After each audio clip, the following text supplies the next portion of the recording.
All right. So thank you guys for doing this interview. What is your names? Stacey. Waldo. Alyssa. Daniel Arizon. All right. So what drew you guys to Andrew Yang in the first place? Like, what was it about his campaign that captured your attention? The money. The money. The freedom dividend. I mean, it's really simple. Like, people need money, and he wants to give us money because money is economic power. So he wants to give us power instead of the politicians keeping the power in Washington. So would you say, like, the fact that he's giving the money directly to the citizens and not giving it to the politicians to then decide how they want to dwindle it out is a better idea? Yeah, because during the crash in 2008, they printed money to save the banks. They printed $4 trillion to save the banks. So if we're just going to keep printing money, we should print the money and give it to everybody individually. Much better idea, I think. So I have a ton of family who are Republicans, and I just wanted to touch upon what Waldo was saying in terms of giving the money to the people allows us not to have to implement a minimum wage of $15, which for a lot of people, they say that their business will go out of business, and that's a big Republican talking point. So if you take the money where it is through the VAT and you give it to the people, you know, who will spend it in the economy, not only will you improve the businesses that exist, you'll keep them open, create new businesses.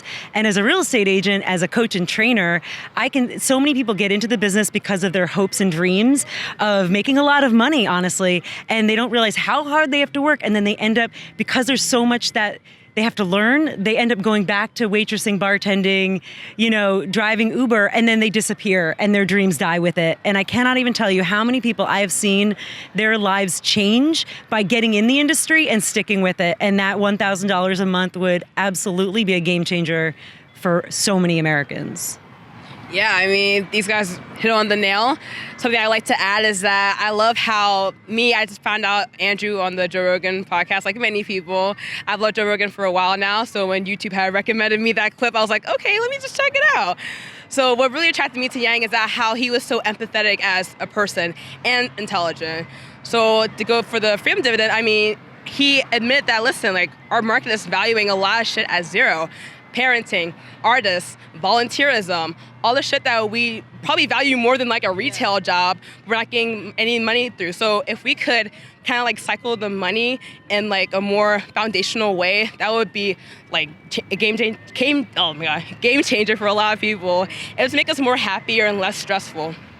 And Go ahead. I'm concerned about, you know, jobs for the future, and so I started a nonprofit, American Jobs Factory, and Andrew's plan would spur, you know, economic prosperity throughout the country and create millions of new entrepreneurial jobs. So was my concern, and he's the man to do it. So I'm excited about him. American Jobs Factory, guys. Prepare. Add something. I really wish Andrew would focus more on the benefits that we're moving towards a society where maybe we don't need two-income households. Like, for example, way back in the day, probably before I was born, even though I'm a 1 month older than Andrew and grew up 15 minutes away from him, we would have been friends in high school if he hadn't gone to Exeter. Anyway, so, you know, there was this promise with technology that we would actually work less. Yeah. We are more stressed out and working harder and longer hours than ever. You know, so it is scary to be losing your jobs, absolutely, and while we're going through it. And if we, though, reward moms, dads, or whomever, caregivers, to do that work, like, we're actually going to benefit from this fourth industrial revolution. If we can actually not have to everybody work in a, you know, office job or a manufacturing job, that would be the promise of technology, where we actually can just work 1.5 jobs. Perfect. So who did you guys all support in 2016, if you supported anyone? Hillary. So I voted for Trump because I didn't want another Clinton in the White House. Like, we had 2 Bushes, then we had a Clinton, and then we were going to have another Clinton. So I was like, what is this, a dynasty, or like, you know, some kind of monarchy or a kingdom? And so I voted for Trump because I hate career politicians. Joe Biden, he's been in the Senate for 40 years. I don't want that anymore. I want somebody who's not a politician.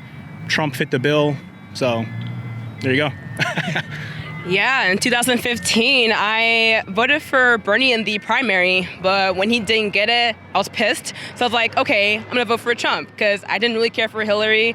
People that followed on YouTube, they didn't really like Hillary, and I trust their judgment. I know YouTube is powerful stuff, but I was like, listen, like I don't want to be pandered to. I don't want like the Democratic Party to think that they can just have my vote because I'm black and I'm female. So I'll just have Trump in there.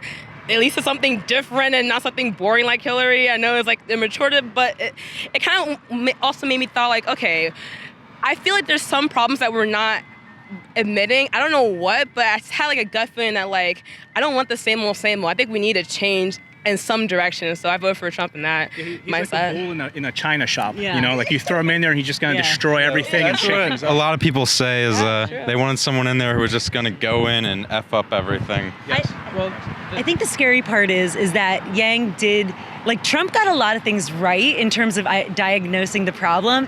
And also like ever since I became a Yang supporter, I see how much the liberal media is biased. Yeah. So it's like, holy shit. Fake news. Yeah, fake news. Like, John Yang.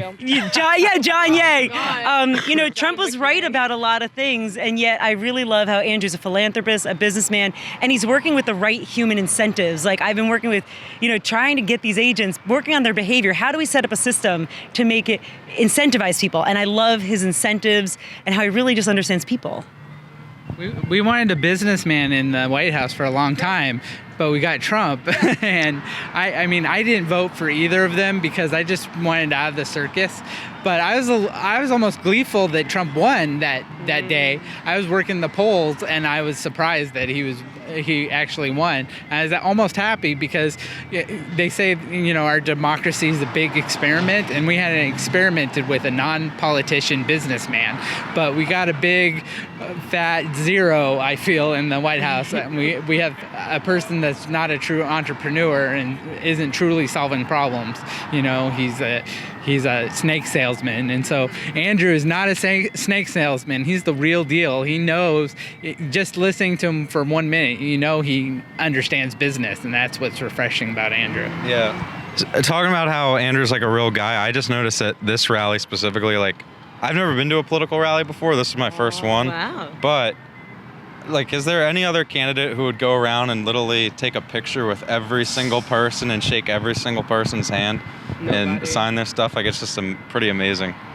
Maybe Marianne Williamson. She's kind of cool, but she's Orbit Gang. You know, shout out. I mean, there is another candidate, but I just don't get the sense that it's as authentic. Yeah, it's genuine. Yeah. I think Zach there behind the camera was saying not Hillary. Elizabeth. Elizabeth Warren does a similar thing, Yeah. but Well, It's very calculated. Obama did the same thing, and Clinton also did the same thing. Like, I've shaken their hands because they do the same thing, though. Yeah. And they both won. Yeah. So. yeah. So Yang, there was a poll released today showing him at 4% nationally. I think that's the highest he's gotten nationally. He's done better in individual states. As Yang supporters, what do you think the message should be to people who support other candidates, and how do you think is the best way to introduce them to Andrew Yang and get them to throw their support behind him? I like to ask people what's most important to them about the next president and in what's going on, and just figure out what they're concerned about, because then you can always just pull out one of his, 150 policies and then add on. Like, there's so many great policies, like lowering the voting age. That's taxation without representation. Like, I think it is so awesome that he says that, So it's funny, sometimes I've heard people say like he's a one-issue candidate, but like you said, he not literally even. has 170 Yeah, policies yeah. laid out there. Yeah. But the thing is that money can fix a lot of different problems. So like it's like quote unquote one issue because it's about the money, but Right. you can use the money for medical bills, for college, for whatever. The money solves. It touches everything, so it can fix a lot of different problems. And it doesn't pick out one group of people. That is why his supporters are so unique and diverse. Because it doesn't say, oh, this group I'm going to benefit, this group I'm going to penalize. That's another thing. I love that he's inviting people back into the conversation. Like that middle-aged white male who's a danger to himself without a job. Like I love, he's like, hey, I see you. I'm bringing you back into the conversation. You are heard here. And we're not going to do it at the disadvantage of somebody else, because constantly we go through these pendulum swings, whether it's health and nutrition. Back in the 80s, it was all no fat. And we were eating these huge ass muffins. Like, and then it was like, so then it was like all carbs, then it was low fat, you know, like, Extreme. yeah, so we go back from these extremes back and forth, and I feel like he's just like, forget about the extremes. Let's just do this UBI. Let's just do this freedom dividend. Everybody's going to benefit from it. Yeah, setting the foundation. So I don't think that we really need to concentrate on the other camps, because they're going to see how brilliant Andrew is anyway, but really we need to double down on phone banking, double down on canvassing, and just getting the word out about Andrew, because the best people to convert are the people that are disenfranchised or not paying attention or not activated, because they're going to jump on easier than somebody who's already a Bernie fan or whatever. That makes me, I think that's a good point, because I think a lot of Trump support in 2016 came from people who had not even really been paying attention to politics. So, like us, like nobody, I have not met career politician people in the Yang gang. I mean, most people had never been involved in a campaign like all of us before. So that's the people. There's more of us out there that just want to come on the Yang gang. All right, so thank you guys for doing this. Some of you have YouTube channels. You want to do a shout out? YouTube channels? It's my full name, Alyssa Monet Mason. And we'll put a picture of it right here on the screen. Yeah. Again, American Jobs Factory. Just my name, Stacey Sanserverino. And mine is Lynsight. That's LYNSIGHT. Sweet. All right, thank you guys. Thank you. We'd like to give a special shout out to our God tier patrons over on Patreon: Bradley Davis, Manuel Carrillo III, Ahsoka Nelson, Justin Zhu, Matthew Gerard, Joshua Herr, Alexander Dembski, Zach Sargent, and Andy 2. If you would like to hear your name at the end of every one of our videos, then become a God tier patron today. Yang Gang 2020. Yang Gang 2020. Yang Gang 2020. Yang Gang. Yeah, yeah. Yang Gang 2020. Yang Gang 2020. Yang Gang 2020. Yang Gang.